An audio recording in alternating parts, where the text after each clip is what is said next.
Well, I understand why Jordan Peele was so upset that he had to produce this instead of Weapons. Let's talk about him.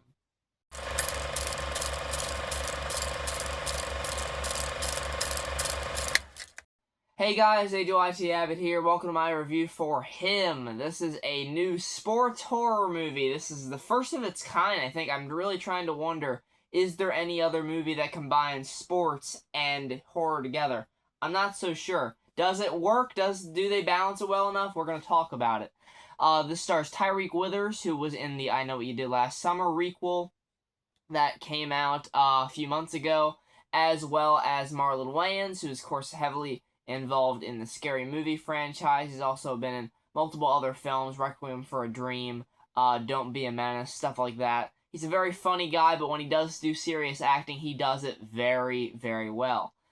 This is not directed by Jordan Peele. This is produced by Jordan Peele. They're using his name to promote this movie, which is very smart on their part, because if I see Jordan Peele's name on something, I'm gonna watch it, and that's how it has me here right now, talking to you guys about the film.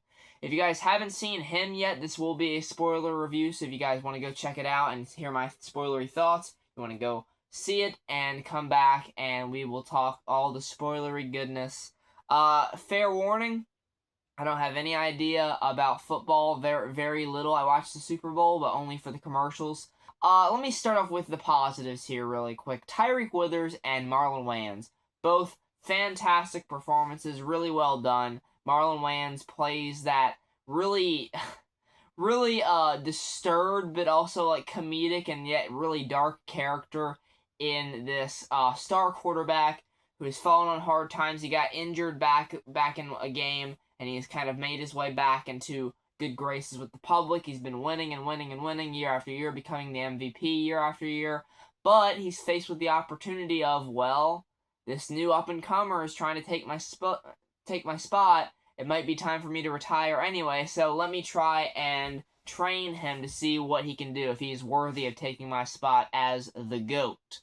And this guy, Cameron Cade, played by Tyreek Withers, is a family guy. Above all, he doesn't have like an actual like a wife and child, but he values his mom and his girlfriend. He has family values. They talk about how Marlon Wayans' character is like, the saying, God, family, football. For me, it's football, family, God. And that is a really heavy theme throughout the movie, is that Marlon Wayans just values football above all aspects in life, while Cameron Cade is very much this guy that values his morals and values that ties, that connection that he has to his loved ones. And Marlon Wayans' character, Isaiah, just kind of sees that as being weak. He's like, you're not worthy of being in my spot. You can't be the GOAT if you're not willing to hurt somebody's feelings, if you're not willing to get your hands dirty, if you're not willing to get covered in blood. And it goes off the rails at certain points here.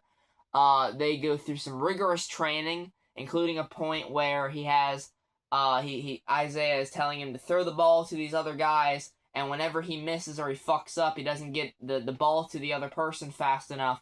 He has this machine, I don't know what the machine's called because I'm not a sports person, that fires a ball at this dude's face, and it just screws his face all up. It just shoots like 4 or 5 different balls at his face.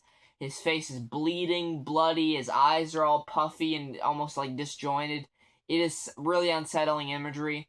And speaking of the imagery, the cinematography, the lighting, all of that stuff in this movie, the use of color, the use of storytelling imagery, really well done. This is one of the best looking movies I've seen in quite a while for this year. I think the last one I mentioned that was like really visually stunning was Fantastic Four: First Steps, and I would put this one pretty close to that. It's not quite as good, but it really does look like a gorgeous movie, with certain scenes where you have them under like these lights, these colored lights, and there's reflections. There's even one scene towards the end where Isaiah and Cameron are fighting, and there's a ceiling piece where there's all these people. The reflection of all these people are in it. That was a pretty cool scene there. Julia Fox plays Isaiah's wife. Julia Fox is fine as hell. If you don't remember her, she was in Uncut Gems. The messages in this movie is where it really kind of loses me, because if you've seen the trailers, you kind of get it. Like, this guy is going to sacrifice whatever it takes. You have to be willing to sacrifice whatever it takes for fame, for glory. And that's the message here. But it's just kind of, that's just it. It's just kind of, here's the message. Now we're going to beat it into you for the next hour and 30 minutes. And I was just hoping for a bit more meaningful messaging in this movie. Something to help flesh it out. I think a lot of people are comparing this to Whiplash, but the thing that Whiplash does is a lot better, because there's more of a debate on, like, what is this movie about? There's multiple different themes here. There's multiple different things that you can take away from it. There's multiple ways that you can interpret, you know, the toxic nature of the story, or, you know, the themes of, like, being able to risk it all, and how much do you risk in order to accomplish something before you just become someone completely different than who you are. And this movie doesn't really leave you with much of a conversation. It's just like, yeah, this kind of just spells it all out for you over and over and over again, leading to this final 5-minute action, like, horror sequence that is actually really satisfying, because you're watching all these people that have just used him and groomed him over the years to become their star, the GOAT, and he just kills them all. He kills Isaiah first. He beats him over the head with the trophy. The very nice use of the X-ray stuff in this movie, where they're showing the skeletal, you know, outline of the people as they're doing stuff. That was really awesome. But yeah, he kills him, and he goes outside, and they're ready to sign him in this cultish nature, and he kills all of them. That was very satisfying. The movie thinks it's clever, but it's really not. I just really didn't see anything much further from that one singular message of, like, you have to do whatever it takes, risk it all, you know, it doesn't matter what you have to do. And I just wanted something with more meat on the bones. So, unfortunately, I'm gonna give it a 5. It does half of it right, half of it wrong. I really wanted a story that was compelling, that really dug deep into its subject matter. Also, the football. People that come here for a football movie, you're not going to be very happy because there's no football game in the movie. So football fans, there's not going to be enough football in this movie. Horror fans, I don't even think there's enough horror in this movie, because they're fighting against each other. The football and the horror are fighting against each other. I'm not saying that someone could do a sports and horror movie eventually, but this just didn't balance it well enough for me.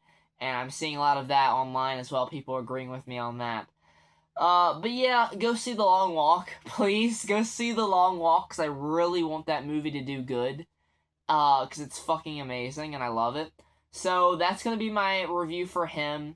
I'm sorry this was a bit of a disappointment for me. Let me know if it was the same for you, or if you liked it. I want to hear your thoughts. That's the fun part of talking about movies, is that conversation, the differing opinions. I want all of that. Let me know what you thought of it down in the comments. Take care, guys, and goodbye.